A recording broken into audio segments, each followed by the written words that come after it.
Clasificación E. Apto para todo público. Advertencia. Este programa tiene contenidos que podrían cambiar el resto de tu vida, incluso tu eternidad.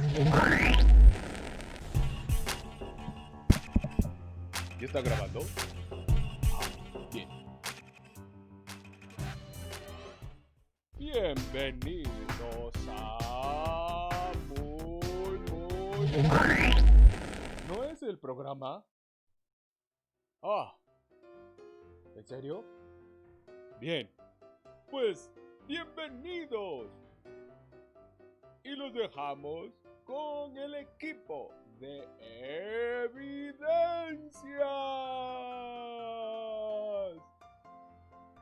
Adiós. Hola chicos, esperemos que estén muy bien y disfruten del siguiente contenido y que sea de bendición para sus vidas. Recuerden estar en casa, recuerden ejercer iglesia en casa y disfruten de este video que preparamos para ustedes. El versículo que les quiero compartir es del Salmo 19, es el versículo número 14, que dice: sean gratos todos los dichos de mi boca y las meditaciones de mi corazón delante de ti, oh Señor, roca mía y redentor mío. Bueno, me parece importante compartir este versículo en estos tiempos que estamos pasando, porque tenemos que cuidar mucho que las palabras que salen de nuestra boca no sean palabras de desesperanza, de enojo, de queja, de reclamo. Es importante que nuestras palabras sean gratas a Dios y bueno, pues van a ser palabras de bendición. Pero para que eso suceda, aquí nos está mostrando que lo primero pues es que también las meditaciones de nuestro corazón tengan esas características. Lo que pensamos, los pensamientos que estamos alimentando constantemente son los que van a dar lugar a lo que vamos a hablar. Entonces, si lo que estamos hablando no es grato a Dios, pues yo creo que es el momento de detenernos a ver qué es lo que estamos pensando, a qué sentimientos o a qué pensamientos les estamos dando el permiso de habitar en nosotros. Y en el versículo anterior nos dice, líbranos de la soberbia. Entonces yo creo que también es importante quitarnos la soberbia, saber que no está en nosotros controlar las circunstancias, ni cambiar a las personas, ni cambiar nuestro entorno. Solamente podemos colaborar en la obra de Dios, confiando en Él, dejándonos guiar por el Espíritu Santo. Así es que de esa manera vamos a confiar en Dios como nuestra roca.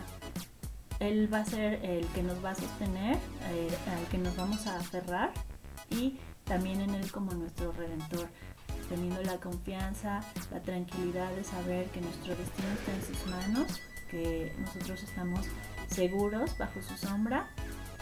Yo creo que todo eso nos puede ayudar también a que nosotros mantengamos a raya los pensamientos que tenemos en nuestra mente, en nuestro corazón, y eso también va a ayudar a que hablemos bendición y a que hablemos cosas que sean gratas a Dios.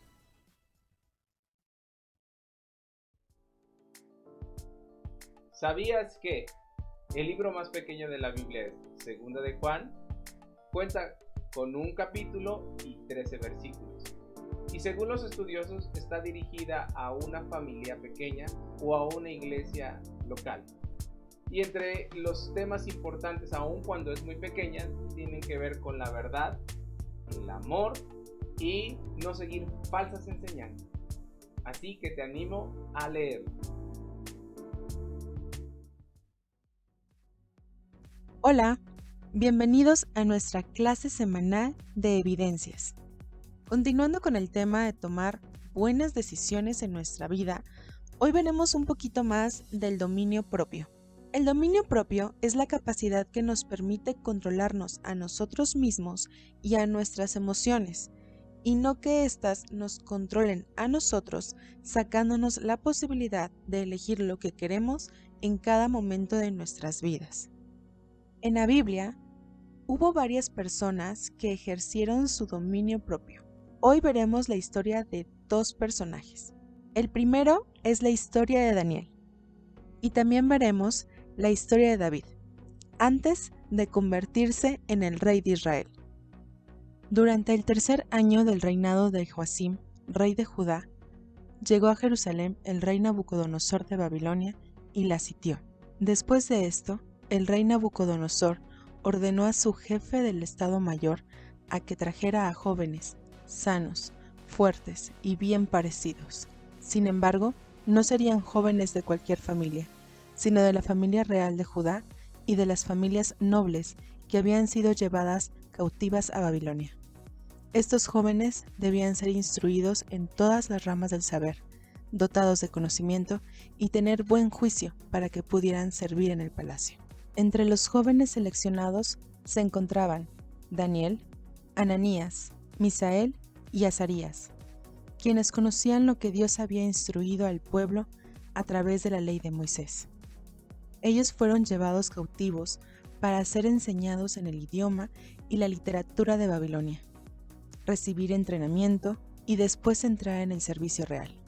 Sin embargo, ellos propusieron en su corazón no contaminarse. Para los jóvenes seleccionados, el rey dispuso una ración diaria de comida y vino que provenía de su propia cocina, pero dicha comida estaba en contra de la ley de Moisés. Es por eso que Daniel y sus amigos pidieron permiso para no comer esos alimentos. El asistente del jefe del Estado Mayor le tenía respeto y afecto a Daniel, pero tenía miedo de que ellos se volvieran pálidos y delgados en comparación a los otros jóvenes de su edad y lo mandaran a decapitar. Entonces Daniel habló con el asistente del jefe del Estado Mayor y le pidió que los pusieran a prueba durante 10 días con una dieta de vegetales y agua, y al final los comparara con los otros jóvenes. Y el asistente aceptó. Pasados los 10 días, el jefe del Estado Mayor revisó a los jóvenes. Después de la revisión, Daniel y sus amigos se veían más saludables y mejor nutridos que los demás, por lo que desde ese día el asistente les dio de comer solo vegetales en lugar de la comida de la mesa del rey. Cuando se cumplió el periodo de instrucción ordenado por el rey, el jefe del Estado Mayor llevó a todos los jóvenes ante el rey Nabucodonosor. Sin embargo, ninguno le causó mejor impresión que Daniel, Ananías, Misael y Azarías, a los cuales se les otorgarían nombres babilónicos. A Ananías lo llamó Sadrac, a Misael lo llamó Mesac, a Azarías lo llamó Abednego y a Daniel lo llamó Belsasar.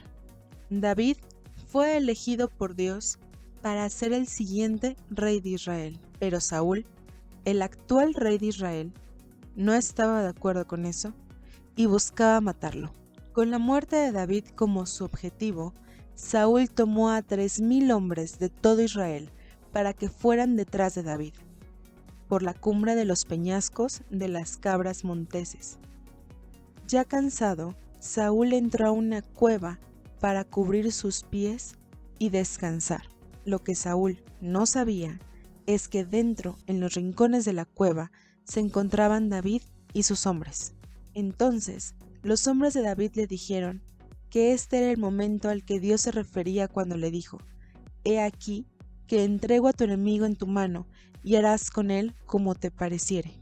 Sin embargo, David conocía la palabra y la ley de Dios, así que acercándose, David cortó la orilla del manto de Saúl, pero no lo mató, ya que esto no era de acuerdo a lo que Dios había mandado en su ley. Sus hombres y les dijo: «Jehová me guarde de hacer tal cosa contra mi señor, el ungido de Jehová, que yo extienda mi mano contra él, porque él es el ungido».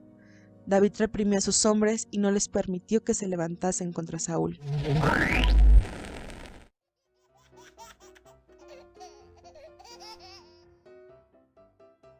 Papá, ¿qué crees? En la escuela soy el más alto. Claro, hijo, pues tú eres el profesor. Papá, ¿me das dinero para ese pobre hombre que está gritando? Pues ¿qué está gritando, hijo? ¡Helados! Como pudimos ver en la historia, Daniel y sus amigos se encontraron en una difícil situación.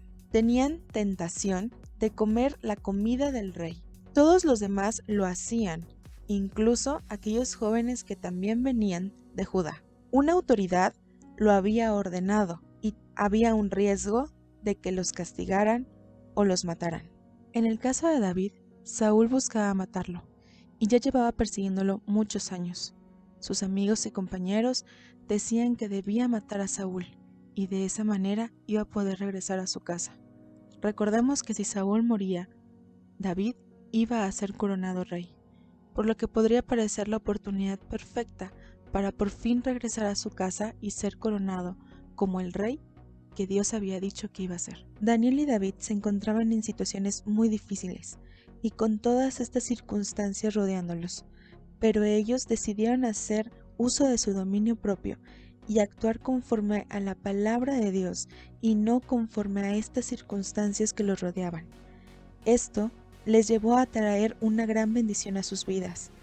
David fue hecho rey y Daniel fue hecho uno de los siervos más importantes del rey Nabucodonosor. ¿Qué pasa si no ejerzo mi dominio propio? A David como ejemplo, pero esta vez ya como rey de Israel. Cuando David ya era rey, envió a su capitán y a sus hombres a que destruyeran a los amonitas, pero él no fue y se quedó en su castillo, por lo que levantándose tarde, se paseaba por su casa. Mientras se paseaba, vio una hermosa mujer mientras ella se bañaba, y David la deseó. David preguntó por aquella mujer a sus siervos, y estos le dijeron que ella era Betsabé, hija de Eliam, mujer de Urías, heteo, el cual servía fielmente como soldado a David. Al saber esto, David mandó mensajeros en busca de Betsabé, con el fin de decirle que se presentara ante él. Betsabé aceptó el encuentro con el rey y fue a verlo. Cuando Betsabé se presentó frente a David, David la tomó para sí. Aún sabiendo que era una mujer casada, él se acostó con ella. Pasados los días, Betsabé se dio cuenta que estaba embarazada y se lo hizo saber a David. David, al verse descubierto, ideó un plan. Mandó a traer a Urías heteo y le preguntó sobre la salud del capitán Joab y el estado de la guerra. Después de platicar sobre todos los asuntos de guerra, lo mandó a su casa para que pasara la noche con su esposa Betsabé, y así, cuando ella diera a luz, Urías pensara que ese hijo era de él y nunca sospechara que el niño era de alguien más. Pero Urías no quería ir con su esposa, ya que se encontraban en estado de guerra y no le parecía correcto ir con ella cuando debía estar defendiendo al pueblo. Al saber esto, David escribió una carta a Joab, capitán del ejército, y le pidió a Urías que la entregara, y lo mandó al campo de batalla. En esta carta, David mandó a Joab que pusiera a Urías al frente de batalla, y así podré ser herido y muriera en batalla. David era un hombre de acción, pero en esta ocasión decidió quedarse en su casa y descansar. Esto lo puso en una situación bastante comprometedora, porque vio una hermosa mujer y la deseó. Pero esta mujer no era soltera, era casada. Y en la ley de Moisés decía claramente no desear a la mujer de tu prójimo. Pero él decidió dejarse llevar por sus sentimientos, por su deseo y por su necesidad del momento. El no ejercer su dominio propio llevó a David a pecar en contra de Dios al no obedecerlo y no seguir sus mandamientos. Le costó el no poder construir el templo de Dios como era el deseo de su corazón. Ahora vemos la importancia de ejercer nuestro dominio propio. El dominio propio nos permitirá no pecar en contra de Dios, así tomar las decisiones correctas y de acuerdo a lo que Dios nos dice en su palabra. Con el dominio propio evitamos lastimar a las personas que queremos, ya que controlamos nuestras emociones y pensamos antes de actuar. Y nos permite decidir el curso de nuestras vidas y no solo vivir con las consecuencias de las malas decisiones que tomamos por no tener dominio propio. Ahora que sé cuán importante es, ¿cómo lo obtengo? El dominio propio es algo que Dios ya nos ha dado, como lo dice en su palabra en 2 de Timoteo 1:17. Sin embargo, al igual que el amor y la fe, el dominio propio es algo que tenemos que desarrollar día con día. ¿En dónde ejerzo mi dominio propio? En mis palabras, en la convivencia con los demás, en mis acciones. Espero que esta clase haya sido de bendición. Nos vemos la próxima semana. Gracias por estar este tiempo con nosotros. Te pedimos por favor que no te desconectes, que nos sigas, que te suscribas, por favor, que des like, sí, sobre todo el hashtag Ejerciendo Iglesia en Casa. Te amamos mucho y te extrañamos.